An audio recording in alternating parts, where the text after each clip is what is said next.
کے آؤ گے تو پھر کٹ جانا، منظر بھائی کا گھر مل جائے گا۔ یہ ہے اراء الطریق، راستہ دکھا دینا۔ دوسرا ہدایت کا راستہ ہے، دوسرا ہدایت کا طریقہ ایصال الی المطلوب، مطلب تک پہنچا دینا۔ ہم سے کسی نے پوچھا منظر بھائی کا گھر کہاں ہے، ہم گاڑی پہ تھے، ہم نے کہا آئیے جا رہے ہیں ادھر ہی مجلس پڑھنے کے لیے، آپ کو وہیں چھوڑ دیں گے۔ دو طریقے کی ہدایت، ایک راستہ دکھا دینا، دوسرا مطلوب تک پہنچا دینا۔ پروردگار اب اگر یہ دو ہادی، اگر یہ دو ستون ہدایت کے آپ کے ذہن میں ہیں تو آپ رسول کی اس حدیث کی طرف چلیے جس میں رسول ارشاد فرما رہے ہیں انی تارک فیکم الثقلین کتاب اللہ و عترتی، میں تمہارے درمیان دو گراں قدر چیزیں چھوڑا جا رہا ہوں، ایک قرآن چھوڑ کے جا رہا ہوں، ایک میری اہل بیت چھوڑ کے جا رہا ہوں۔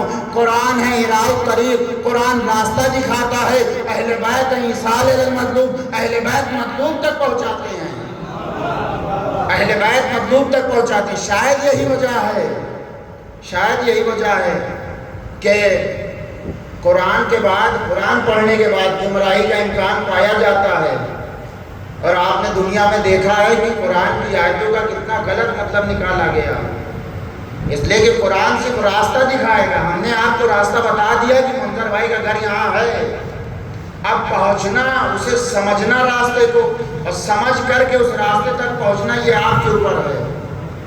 لہٰذا قرآن بھی بتا رہا ہے، قرآن نے تو سیدھے سیدھے جو ہے وہ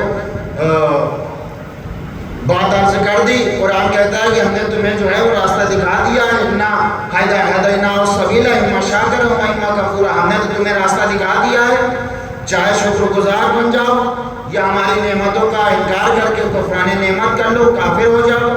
دو راستے پروردگار نے بتا دیا ہے، دو راہیں لا کر کے کھڑا کر دیا ہے۔ یہ بھی بتا دیا ہے کہ شکر گزار بنو گے تو اس کا یہ فائدہ ہوگا، یہ بھی بتا دیا ہے اگر کفران نعمت کرو گے تو اس کا یہ فائدہ ہوگا۔ دونوں طریقے سے پروردگار نے اب انسان کے اوپر چھوڑ دیا ہے کہ یہ تمہارے اوپر ہے، تم جیسے چاہو جس راستے سے اختیار کرو۔ ایک اور صلوات پڑھ دیں محمد و آل محمد۔ اور یہ ہدایت کا انتظام پروردگار کا اتنا منظم تھا، اتنا منظم، اور آج بھی ہادی کوئی نہ کوئی پردہ غیب میں موجود ہے جو غیب سے ہماری مدد کر رہا ہے۔ اللہم صلی علی محمد۔ اگر زمین حجت خدا سے خالی ہو جائے تو زمین تہس نہس ہو جائے گی، برباد ہو جائے گی۔ یہ ہماری اور آپ کی آنکھیں گناہگار آنکھیں ہیں جو ایمان کے وجود کو درک نہیں کر پا رہی ہیں، ہماری اور گناہ، ہماری آپ کی۔ میں ایک سامنے کی مثال اور دیتا چلوں، شاید بات آپ تک اور آسانی سے پہنچ جائے گی، کہ ہمارے محلے میں، ہمارے اونچہار میں کوئی نیتا آیا، اس کے انتظام کے لیے کوئی بڑا نیتا، مثال کے طور پر راہل گاندھی آ گئے، ان کا پروگرام سیٹ ہو گیا آنے کا۔ اب جو کانگریس پارٹی کے جو کارکرتا ہیں، جو کارکنان ہیں، وہ جا کر کے اس جہاں پہ آنا ہے انہیں، جہاں ان کی ریلی ہے، جہاں انہیں جو ہے وہ تقریر کرنی ہے، سمبودھن کرنا ہے، جا کر کے اس ایریے کو دیکھیں گے، اور اس کے بعد کھڑے ہو کر کے اپنی نظارت میں ٹینٹ لگوائیں گے، شامیانہ لگوائیں گے، فرش بچھوائیں گے، کرسیاں لگوائیں گے۔ لو صاحب راہل گاندھی آ گئے، آئے راہل گاندھی، انہوں نے بھاشن دیا، بھاشن دے کر کے چلے گئے۔ جیسے ہی راہل گاندھی بھاشن دے کر کے گئے تو اب جو ٹینٹ والا ہے وہ آ کر کے فوراً کرسیاں بٹورنے لگے گا، وہ فوراً فرش سمیٹنے لگے گا، وہ فوراً شامیانہ اتارنے لگے گا۔ کیوں؟ اس لیے کہ جس کے لیے لگایا گیا تھا وہ یہاں سے جا چکا ہے۔ بہت توجہ۔ کیوں فرش کیوں اٹھایا جا رہا ہے، شامیانہ کیوں ہٹایا جا رہا ہے؟ اس کی وجہ یہ ہے کہ جس کے لیے لگایا گیا تھا یہ ٹینٹ، جس کے لیے فرش بچھایا گیا تھا وہ جا چکا ہے۔ اب آپ آسمان کا شامیانہ دیکھ لیں، چاند و سورج کو دیکھ لیں، زمین کا فرش دیکھ لیں، اگر یہ بچھا ہوا ہے تو اس کا مطلب یہ سمجھ لیجئے جس کے لیے بچھایا گیا تھا وہ بھی موجود ہے۔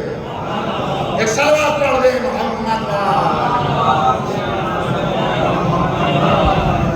جس کے لیے بچھایا گیا تھا وہ موجود ہے۔ یہ ہماری گنہگار آنکھیں ہیں جو ہم درک نہیں کر پا رہے ہیں وجود امام کو، یہ ہماری گنہگار آنکھیں ہیں۔ آیت اللہ محسن کراچی نے کیا بہترین مثال دی ہے وجود امام کو۔ آج لوگ جو ہے وہ ہمارے اوپر اعتراض کرتے ہیں کہ آپ کے امام تو پردہ غیبت میں ہیں، پردہ غیب میں ہیں، فائدہ کیا ہے؟ فائدہ کیا ہے ایسی غیبت کا کہ پردے میں ہیں، اس سے نہ آپ کو 1 روپے کا فائدہ ہے اور الٹا نقصان ہی ہے؟ یہ آپ یہ کہہ رہے ہیں آپ کے امام پردہ غیبت میں، اس کے بعد جو ہے آپ کو کیسے ہدایت کریں گے؟ آج اعتراض ہوتا ہے شیعت کے اوپر، کیا فائدہ ہے ایسے امام کا جو پردہ غیب میں بیٹھا ہوا ہے؟ کیا فائدہ؟ کیسے ہدایت کریں گے پردہ غیب میں بیٹھ کر؟ میں ان کو بس ایک جواب دینا چاہتا ہوں، جب شیطان غیب میں رہ کر کے شیطانی پھیلا سکتا ہے تو وہ پروردگار کا فرشتہ ہے، وہ ہدایت بھی دے سکتا ہے لوگوں کو۔ آیت اللہ محسن کراتی کی بہترین مثال ہے، شاید میں نے اس سے قبل کسی مجلس میں عرض کیا تھا میرے خیال سے، کیوں امام نے آخری امام کو پردہ غیبت میں رکھ دیا؟